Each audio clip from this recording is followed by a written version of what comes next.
Muito bem. O título da nossa palestra não é bem uma pregação bíblica, mas eu gosto sempre de classificar como palestra essas palavras aos casais que eu faço nas nossas reuniões de casais.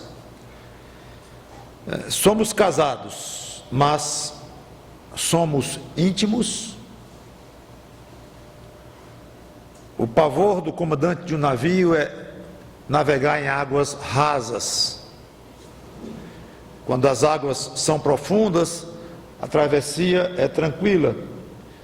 Água rasa significa perigo de bater o casco, de romper, do navio ficar empancado. Eu queria fazer essa pequena comparação, a intimidade da profundidade nas águas em que navega o casamento. Quero lembrar, antes de tudo, que todo casal deve ter como modelo o casal que nós chamamos de casal místico, no sentido de que envolve verdades espirituais, não exatamente valores que nós estamos acostumados a tratar. Quando dizemos que Cristo e a igreja formam um casal, não é exatamente no sentido de que um homem e uma mulher formam um casal, porque quando dizemos que a igreja é a noiva de Cristo, estamos falando de milhares, milhões de pessoas.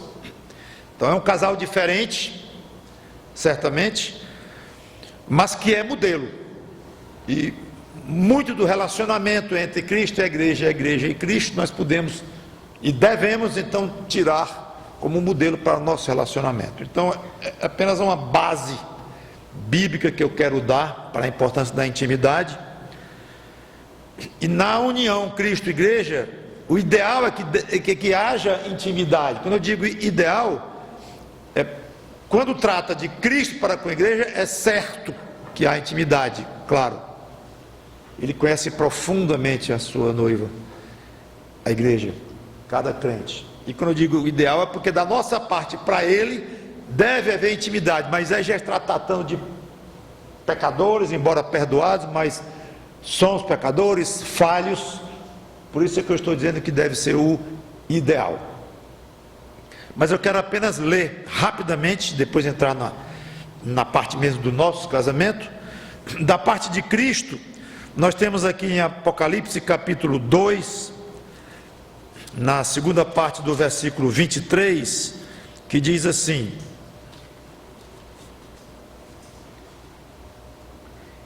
e todas as igrejas conhecerão que eu sou aquele que sonda mentes e corações.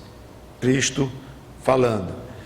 Então ele nos conhece profundamente, com grande intimidade.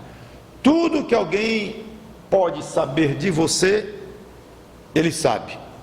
Talvez não, com certeza mais do que você próprio conhece a você mesmo. Em João capítulo 10, versículo 14, vou apenas citar sem explicar. João 10 e 14, ele diz: eu sou o bom pastor, conheço as minhas ovelhas. Passando a página para o capítulo 15, versículo 13,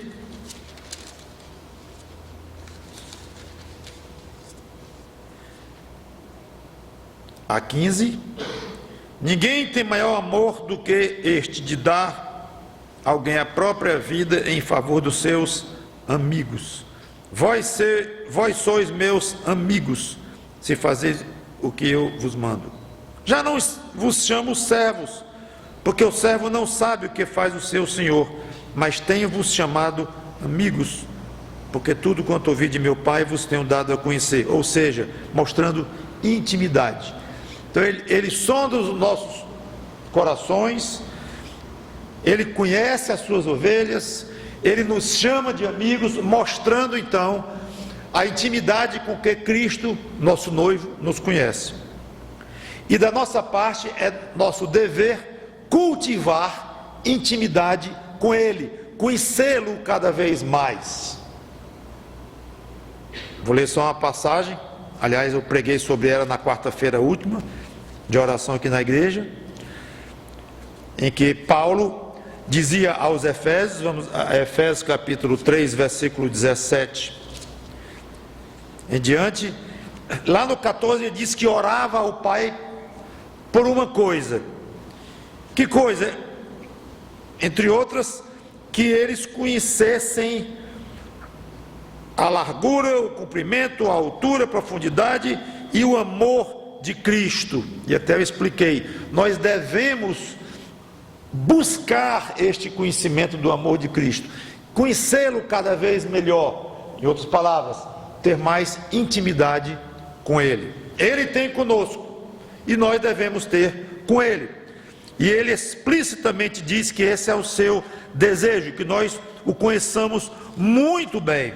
Em João 17, 24 em diante, ele diz: Pai, naquela oração sacerdotal, Pai, a minha vontade é que onde eu estou, estejam também comigo os que me deste, para que vejam a minha glória que me conferiste, porque me amaste antes da fundação do mundo. E continua a passagem. Ele quer que nós o conheçamos muito bem. Então, a intimidade existe no casal Cristo-Igreja. Se é nosso modelo, que é, então vamos pensar um pouco na intimidade entre você, marido, e você, mulher. Antes disso, o que não é intimidade no casamento? Capacidade de dialogar. O casal pode dialogar horas sobre problemas de família, por exemplo. Um filho está dando problema. Então o casal conversa aqui, eu concordo com isso, não concordo com aquilo, vamos aqui, vamos levar no médico, vamos fazer aquilo outro, disciplina assim, assado. Pode conversar horas, de maneira até técnica, mas não ter intimidade um com o outro, que é o que eu quero chamar a atenção hoje. Jogar o foco, intimidade de um com o outro. Não é ter um relacionamento sexual ativo. Relacionamento sexual pode ocorrer sem intimidade. Obviamente é uma intimidade física, mas eu não estou falando disso. Estou falando de intimidade de alma, intimidade de espírito, intimidade pessoal de um com o outro. Então, uma relação sexual pode até acontecer num clima desagradável. Não quer dizer obrigatoriamente. Então, que esse tipo de relacionamento físico, sexual, implica que o casal tem uma excelente intimidade de uma pessoa para com a outra pessoa. Não quer dizer obrigatoriamente. Gastar muito tempo junto do outro. Não quer dizer. O casal pode ficar horas um ao lado do outro em silêncio, sem dizer nada, ou a maior parte do tempo brigando.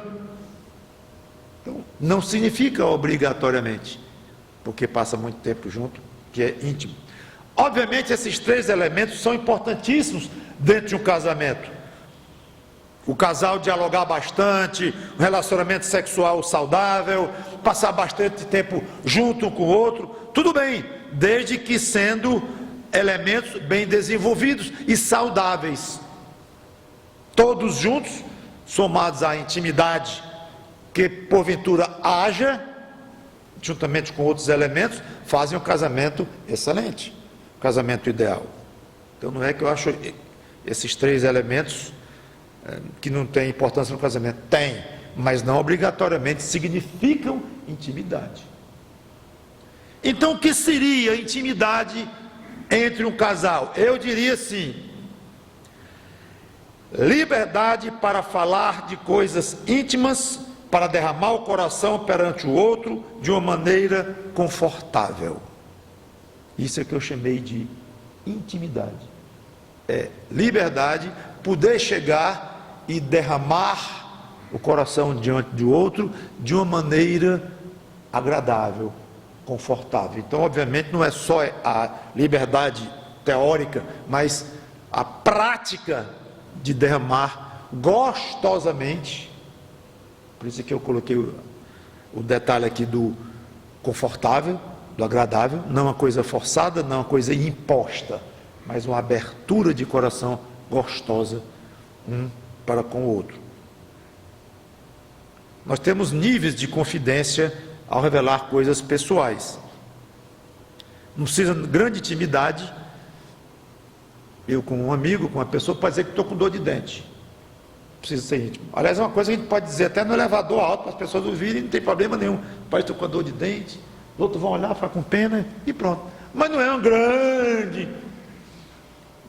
grande revelação íntima sua. Está com uma dor qualquer aí.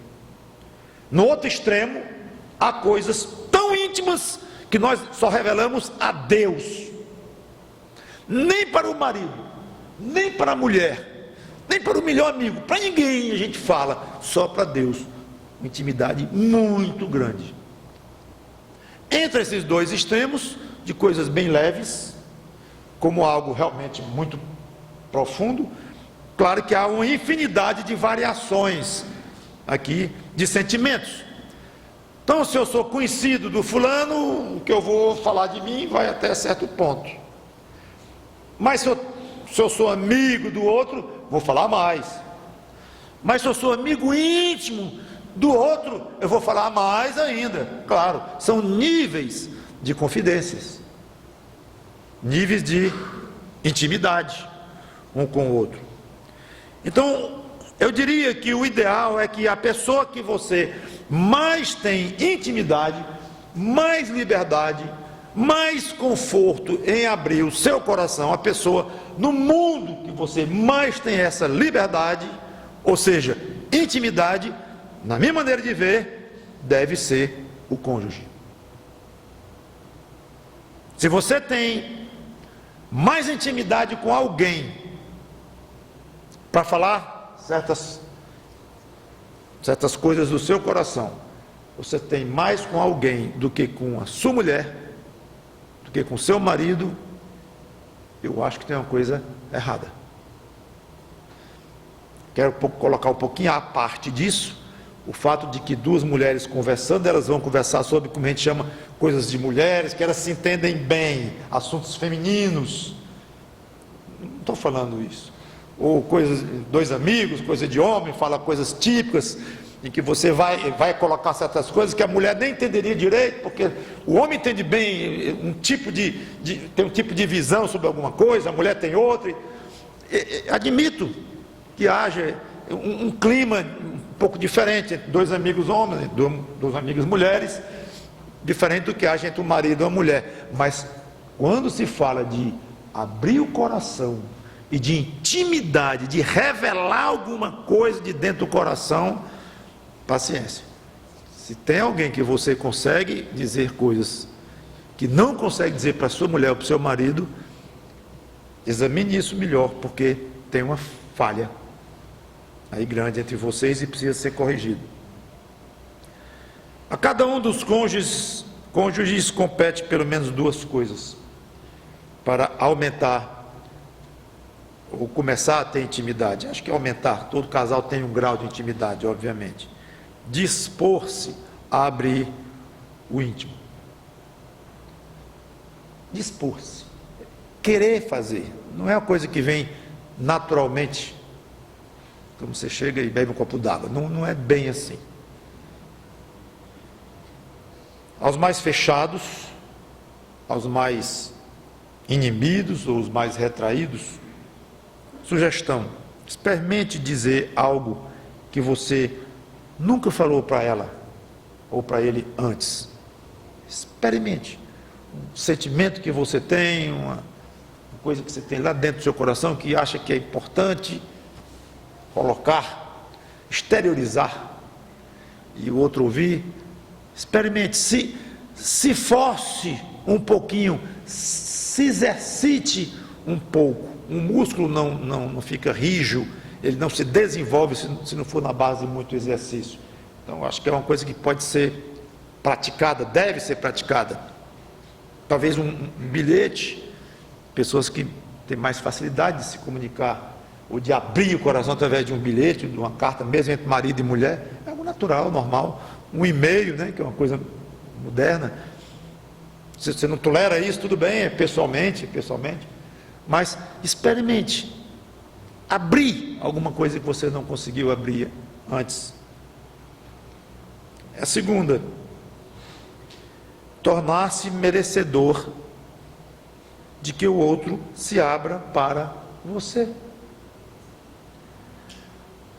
Todo mundo tem uma resistência, uma certa resistência em falar de si mesmo, em abrir o coração, especialmente em falhas, em defeitos, em coisas feias, não resolvidas. Claro, falar de virtudes e de qualidades não é tão ruim. Mesmo assim, muitas pessoas nem gostam, pessoas caladas e tal. Mas abrir o coração para dizer alguma coisa realmente negativa, ou uma coisa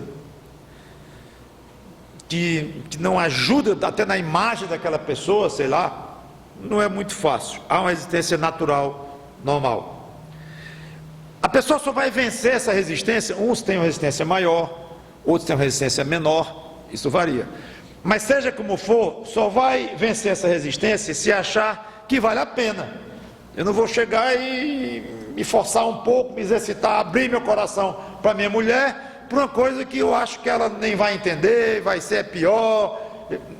Não adianta, tem que achar que vale a pena, que tem alguma coisa de positivo nisso. E para isso, uma coisa muito importante é o que vai dizer, o que vai abrir, confiar que o outro vai lançar mão do que vai ouvir de uma maneira correta. Um belo dia a mulher resolve dizer para o marido que desde fraqueza, desde criança ela tem uma coisa, morre de vergonha de dizer, mas ela vai dizer, ela morre de medo do escuro. Uma coisa talvez um pouco infantil, mas tem medo do escuro, infantil ou não, é que ela tem. Aí um belo dia, depois de uma briga, ou na hora de uma briga, um está irritado com o outro, ora, eu vou lá te dar valor, uma mulher que tem, pessoa menina tem medo do escuro, uma criança, opa, ele não se tornou merecedor daquela confidência que ela fez, no momento íntimo, em que ela venceu a resistência, nunca tinha tido coragem para ele de dizer essa fragilidade, ter medo do escuro, coisa de menino, mas ela disse um dia, ela achou que ele era merecedor disso. Aí, alguns dias depois, durante uma briga, ele, como se diz, joga na cara dela, de uma maneira ruim, de uma maneira desrespeitosa, gozando, debochando. Imagine o que vai acontecer com essa mulher. O quanto ela vai encolher, mas encolher muito. Agora, dali para frente, eu não posso falar, ele não merece. Basta ele ficar zangado, ele lança no meu rosto. Imagine o contraste. Um dia, de noite, falta luz, aí ele corre para o lado dela, abraça e diz, eu vim proteger a minha bonequinha, a minha menininha, o meu tesouro, ou uma palavra carinhosa. Então ele é o contrário, ele aproveitou, ele soube, teve sabedoria de usar aquela confidência que ela fez, tão encabulada ali, mas ele soube transformar aquilo num gesto de carinho, o contrário do outro tolão lá, que atrapalhou tudo. É óbvio que intimidade é uma coisa de duas mãos. Não adianta você, marido, sair daqui e dizer, de hoje em diante vou ser íntimo da minha mulher. Já é um grande passo. Você querer ser íntimo dela. Ou ela dizer, eu vou ser íntimo do meu marido, agora eu vou colocar bastante intimidade dentro do nosso relacionamento. É um grande passo, mas não adianta. Não, mas eu vou fazer que nós dois temos intimidade. Ela vai ser íntima minha, nem que ela não queira. Não vai. Então tem que ser de duas mãos. Tem que ser um trabalho dos dois. Buscar essa intimidade. Um deles pode tomar a iniciativa, o outro é mais acomodado. ou mais míope para enxergar a importância de um casamento em que os dois têm liberdade de abrir o coração e falar de coisas lá de dentro, faz um bem tão grande, ajuda tanto. Então, é bom que um esteja na frente, tentando puxar o outro e tal, mas no final das contas tem que ser desenvolvida a dois. Eu quero tocar alguns pontos, eu vou encerrar, eu falei, uma palestra muito breve, só para nos sacudir um pouco sobre essas coisas, olhando para a intimidade. Alguns pontos que ajudam a criar o clima de intimidade. O costume de dialogar.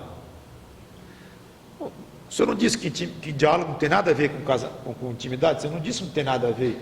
Eu disse que não é obrigado, porque um casal dialoga, que está mostrando intimidade. Foi isso que eu disse. Pode haver diálogos não íntimos, como eu falei, técnico, sobre um problema de saúde, um problema comportamental de um filho, ou onde vai morar, vai comprar casa, ou aluga a casa, é o apartamento e tal. Pode haver um diálogo longo, mas técnico, frio, e até briguento, espinhento. É diálogo, mas não quer dizer que seja intimidade. Mas que é excelente quando há diálogo, e o diálogo for agradável, é claro que é. Inclusive eu sugiro, aumente o costume de dialogar, mesmo que o diálogo seja sobre coisas banais. Bonita aquela árvore de Natal ali, aquela iluminação daquele prédio, coisa pequena, geralmente você nem comentaria isso, porque não interessa, ele não responde, ele é caladão, mas você achou lindo, e fica calado, engole aquele, pronto. Engole não, fica para si e pronto. Experimente, comentar com caladão ou com a caladona, que bonita aquela decoração ali, fale, de repente ele fala outra coisa, e você fala outra, e muitas vezes surgem, comigo e com a Sandra aconteceu várias vezes, que um diálogo de coisas circunstanciais deságua em assuntos sérios, toca num ponto, um não tinha nem pensado nisso, nem o outro, mas toca num ponto, ou toca no ponto do outro, e vai, e termina conversando um assunto mais sério, mais profundo, abrindo mais o coração, um diálogo que começou circunstancialmente. Então, eu sou grande defensor do diálogo, do bate-papo entre marido e mulher, não apenas para resolver grandes problemas, mas para trocar ideias sobre uma coisa que o outro achou bonita ou achou feia, qualquer que seja. Então procure dialogar mais com seu marido ou a sua esposa, independente do nível de diálogo que você já tem. Quanto mais eu acho que melhor. Dedicar tempo na companhia um do outro. Criei uma frase aqui: marido e mulher nunca gastam tempo juntos, investem. São verbos bem diferentes, gastar e investir. Então, marido e mulher nunca gastam tempo juntos, investem. Muitas vezes é um costume que o casal tem de não ficar junto, simplesmente se acostumou. Dentro de casa, ou quando sai, no shopping, em algum lugar qualquer, não tem o costume. Não sei como é que vai sair muita intimidade nisso aí, não. Não sei, porque intimidade vai nascer com esse tipo de coisa, um diálogo, tempo junto, tempo de exposição, um se expõe ao outro enquanto está junto, ao estar perto do outro, nasce o diálogo, como eu acabei de falar, e isso gera ambiente para maior intimidade. Gente, essas coisas, em uma semana, um mês, pouco faz diferença, mas você coloca um costume desse, de conversar pouco com o outro, de estar pouco tempo com o outro, você coloca isso aqui em meses, em anos e anos, talvez décadas, num casamento, a consequência é grande. Não precisa ter grande briga, não precisa um casamento para dizer que é ruim, ser briguento, ter grandes brigas e vivem aos trancos e barrancos. Não. Tem muito casamento que um não levanta nem a voz para o outro. Mas o casamento frio, um casamento que não tem intimidade. O sexo é porque um precisa, o outro também, fisicamente se satisfazem ali e acabou-se. Leva o menino para o colégio, o outro traz e tal, compartilha o dinheiro junto, porque ele trabalha, ela trabalha, mexem bem com o dinheiro ali dos dois, não brigam muito, mas não tem intimidade. Intimidade não é falta de briga, não. É muito mais do que só falta de briga. Perguntar as coisas do outro. Perguntar mais as coisas do outro. Como é que foi? Na consulta do médico? No trabalho? Naquela conversa que você ia ter com sua mãe, conversa difícil? Como é que foi? Como é que está se sentindo depois do primeiro dia de ginástica, depois de 6 meses parada? Como é? Ficou dolorido ou ficou dolorida? Pergunta. Que daí nasce intimidade. Agora eu sei que os caladões vão responder a saca-rolhas. Como é que foi lá no médico? Bom. Passou remédio? 2. Tem pai nem mãe, morreram de repente. Pronto. Então eu sei disto, que tem aqueles que são calados por natureza, mas não tem problema. Se ele disser que foi bom e 2 remédios, já é melhor do que você não ter feito pergunta nenhuma. E eu vou dizer uma coisa, independente se a resposta dele vai ser longa ou curta, no coração dele teve interesse. Mesmo que não raciocine assim de uma maneira tão consciente, mas lá dentro fica. Me perguntou como foi lá. Mostrou interesse por mim. Naturalmente, sem sentir, aquele que foi perguntado hoje, amanhã está perguntando. Sim, você lá. O que achou disso ou daquilo? Então, isso ajuda a nascer um clima natural de bate-papo, de troca de ideias. É interessante, meu pai às vezes comenta isso. Já notou que às vezes a gente conhece alguém e acha a pessoa simpática? Rapaz, conheci outro camarada simpático. Esse simpático muitas vezes é porque ele fez 3, 4 perguntas. Ah, muito prazer, você é assim? Então, conheço, você é da onde? Também sou no estado tal, nasci em lugar tal, conheço o fulano. Então, uma pessoa que pergunta 3, 4 perguntas a você, já transmite uma ideia de interesse na pessoa. E faça a mesma coisa pelo seu cônjuge. Ela sabe que eu tenho interesse nela. Ele sabe que eu o amo. Velha história de ele sabe. Pergunte, deixa ele falar. Por fim, antes de encerrar, um respeito profundo pelo outro. Se você não tiver um grande respeito pela sua mulher, ela nunca vai abrir o coração dela. Bastante, pode abrir pouquinho. Estou com dor de dente. E vice-versa. Como é que alguém vai falar das suas esquisitices para um outro que não lhe respeita? Não vai. Tenha medo. Esconde, ao contrário, faz esconder, não quer nem que o outro note que você tem defeito tal, tem fraqueza tal, tem carência tal. Eu não vou nem, se eu falar disso vai me gozar o resto da vida, vai lançar no meu rosto. Então tem que ter respeito, assim não vai nascer uma intimidade boa entre um e outro.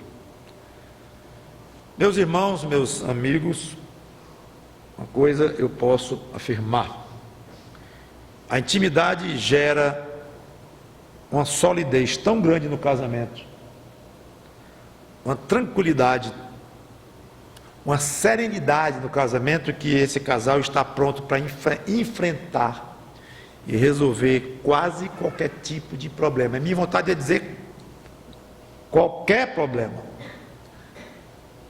porque há intimidade, é a doença de um, é uma perda em comum, é a perda de um parente querido de um só, ou de um filho dos dois, é uma demissão inesperada, é um desequilíbrio mental de um.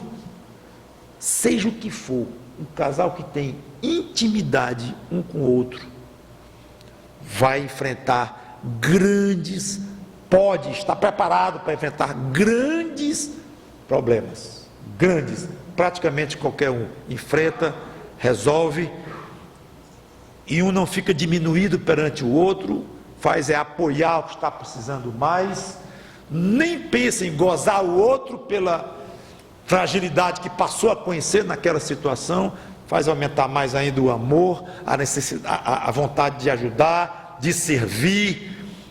Intimidade no casamento é uma força muito grande, é um poder muito grande que o casal adquire, se ele conseguir essa intimidade. Que Deus nos ajude a, de propósito, conscientemente, buscar ser mais íntimo da sua mulher, do seu marido, fazer que o seu cônjuge seja mais íntimo de você. Cristo nos conhece na intimidade e gostaria que nós o conhecêssemos na intimidade. Nos chamou de amigos. Então vamos usar como modelo esse casal maravilhoso, para que você seja íntimo da sua mulher e sua mulher íntima de você. Vamos orar. Obrigado, Senhor Deus, por essas considerações. Obrigado pelo privilégio de termos uma esposa ao lado, um marido ao lado que Tu nos deste, e que possamos cultivar mais, tomando como princípio, como base, como modelo mesmo, a intimidade no casamento do Senhor Jesus com a sua igreja. E que nós sejamos cada vez mais fortes nas nossas relações, nos nossos relacionamentos com a intimidade. Que venha de Ti esta intimidade, obviamente com o nosso esforço, com nossa estratégia mesmo de buscar esta intimidade. Em nome do Senhor Jesus Cristo, te peço e te agradeço. Amém.